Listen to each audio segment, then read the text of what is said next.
കേരളത്തിന്റെ ചരിത്രത്തിൽ ആദ്യമായിട്ടാണ് ഒരു ഭരണ തുടർച്ച 2021-ലുണ്ടായത്.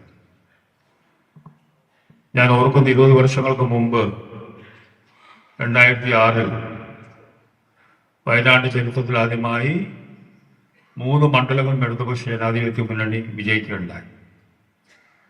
ആ സമാനമായ സാഹചര്യമാണ് നമ്മളെ മുമ്പിലുള്ളത്.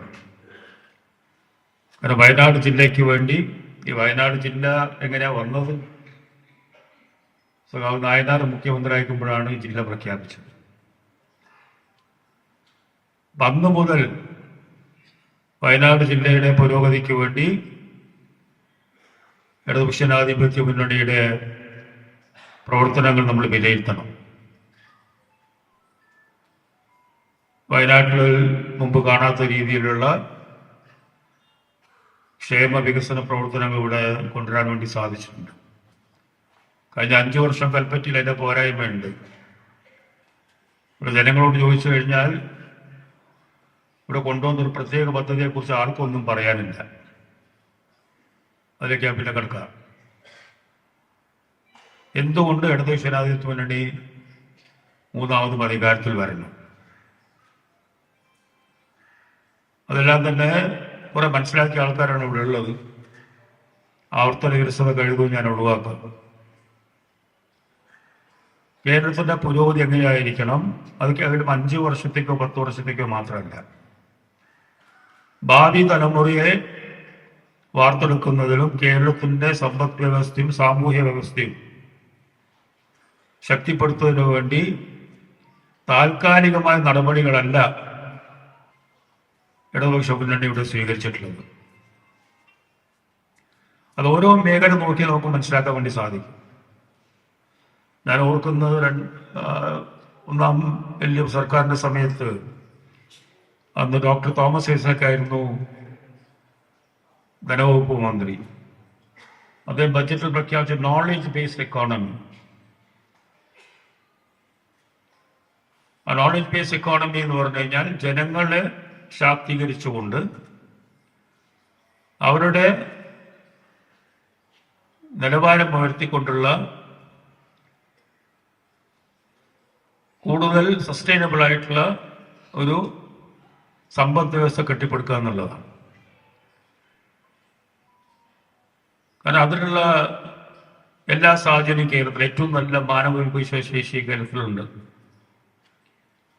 അതെങ്ങനെ വിനിയോഗിക്കാം, ഇനി വരും കാലങ്ങളിൽ എങ്ങനെ പുതിയ തലമുറയെ വാർത്തെടുക്കാം, ഇതൊക്കെ ഒരുപക്ഷെ വിരസമായി തോന്നാം നിങ്ങൾക്ക്. പക്ഷെ ഒരു സംസ്ഥാനത്തിന്റെ പുരോഗതി അളക്കുന്ന പല മാനദണ്ഡങ്ങളുണ്ട്. അതിലെല്ലാം നമ്മൾ വളരെ മുമ്പിലാണ്. അപ്പൊ ഇവിടുത്തെ യുവാക്കളെല്ലാം തന്നെ ശരിയായ രീതിയിൽ അവരെ ഒരുക്കിക്കൊണ്ട് കേരളത്തിന്റെ തന്റെ സാമ്പത്തിക വ്യവസ്ഥ എങ്ങനെ മുന്നോട്ട് കൊണ്ടുപോകാന്നുള്ളത്, പ്രത്യേകിച്ച് കേന്ദ്ര സർക്കാർ ഫെഡറൽ സംവിധാനത്തിൽ സംസ്ഥാന സർക്കാരിന് അർഹമായ ധനസഹായങ്ങൾ നൽകാതെ കടമെടുപ്പിന്റെ പരിധി വെട്ടിക്കുറച്ചുകൊണ്ട് കേരളത്തിലെ പുരോഗതിയെ തടയിടുമ്പോൾ തനതായ വരുമാനം എങ്ങനെ സൃഷ്ടിക്കാം, ഇതെല്ലാം അങ്ങനെ പല കാര്യങ്ങളും ഇതുമായി ബന്ധപ്പെട്ടുണ്ട്. അതിന്റെ വിശദാംശങ്ങൾ ഞാൻ കടക്കുന്നില്ല. ഇപ്പൊ വിദ്യാഭ്യാസ മേഖല എടുത്തു കഴിഞ്ഞാൽ നമ്മൾ സ്കൂളുകളുടെ പുരോഗതി നമ്മൾ കണ്ടു. അവിടുത്തെ ഭൗതിക സാഹചര്യങ്ങൾ വലിയ രീതിയിൽ മെച്ചപ്പെട്ടത് നമ്മൾ കണ്ടു. അതുമാത്രം പോരാ, വരുന്ന കാലഘട്ടത്തിൽ എങ്ങനെയാണ് നമ്മളുടെ ചെറുപ്പക്കാര് ഇന്നത്തെ സാഹചര്യത്തിൽ അവർ ജീവിതം മുന്നോട്ട് കൊണ്ടുപോകണമെന്നുള്ള കാഴ്ചപ്പാട് വേണം. അതിലേറ്റവും പ്രധാനപ്പെട്ടതാണ് സ്കിൽ ഡെവലപ്മെന്റ് എന്ന് പറയുന്നത്. പല പഠനങ്ങളും പറയുന്നത് ഇവിടെ മാതാപിതാക്കൾ ധാരാളം ചെറുപ്പക്കാരുണ്ട്. പറയുന്നത് എന്താണ്?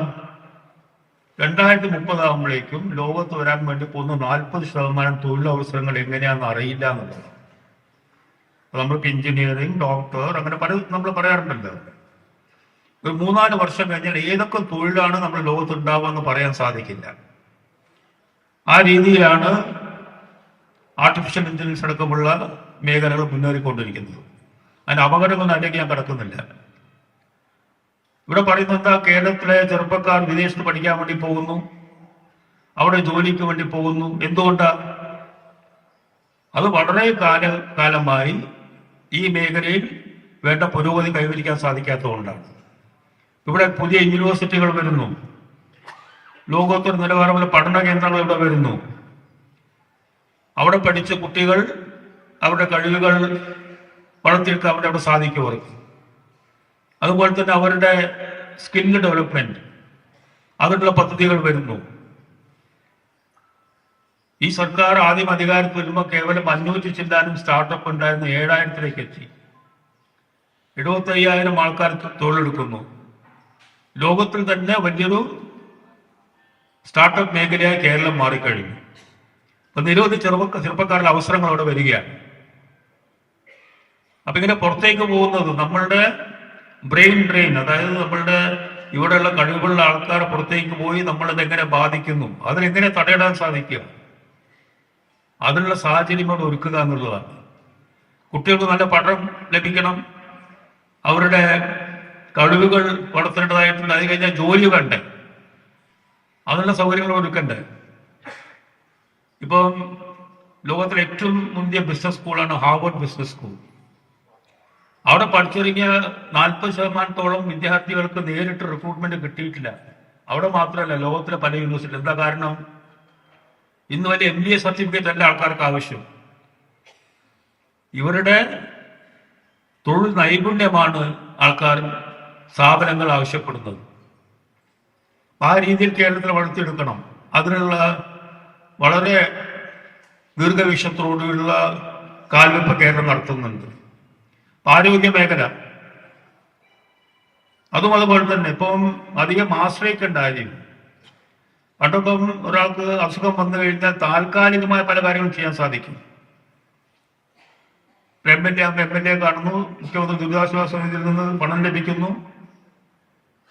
ഞങ്ങളെപ്പോലത്തെ പൊതുപ്രവർത്തകർക്ക് തന്നെ കുറച്ചു കാലങ്ങൾക്ക് മുമ്പ് രാവിലെ തന്നെ കുറെ ഫോൺ കോൾ വരും. എന്താ, ഞങ്ങളുടെ ബന്ധു ആശുപത്രിയിലാണ്, സ്വകാര്യ ആശുപത്രിയിലാണ്, അവിടെ ബില്ല് വളരെ കൂടുതലാണ്, കുറച്ച് കുറയ്ക്കാൻ സാധിക്കുമോ? ഇപ്പൊ ആ വിളി വരുന്നത് വളരെ കുറവാണ്. കാരണം എന്താ? സർക്കാർ സംവിധാനത്തിൽ നല്ല രീതിയിലുള്ള ആരോഗ്യ പരിപാലനം ഇവിടെ ലഭ്യമാവുന്നു. അവയമാറ്റ ശസ്ത്രക്രിയ അടക്കമുള്ള കാര്യങ്ങൾ ഇവിടെ ലഭ്യമാവുന്നു.